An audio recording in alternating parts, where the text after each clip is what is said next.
Hello there everyone, welcome to my channel. And then in this tutorial video guys, we will display the current date in our computer using C++ programming language. Before we continue, I would like to say thank you so much to all my viewers, subscribers, and supporters to my channel. Thank you for your watching, support, and subscribing. If you like this video and then you are new with my channel, please hit the like button. Don't forget to share and please support my channel guys by clicking the subscribe button.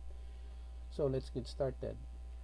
Now, line number 1 is I input-output library file in C++, and then we have here line number 2, sharp includes C time. It is a library file that allows us to display the current date in C++.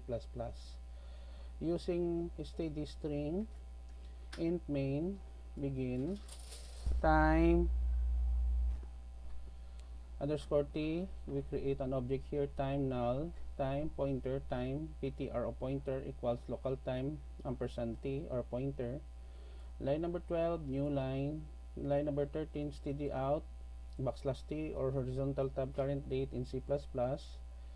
New line again, line number 14, and then line number 15, we display the current date. We have here time ptr pointing to tm underscore mday slash time ptr pointing to tm underscore man plus 1 slash time ptr pointing to tm underscore year plus 1900 and line return 0 and we close. Okay, so basically the program is very short and simple because we are utilizing this library file to display the current date. Okay, let us compile and run so that we can see the output.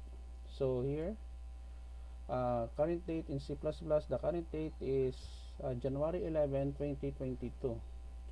So in my computer here, we have also here, the current date is January 11, 2022. Okay, so it is correct. Our program is based on the BIOS of our computer.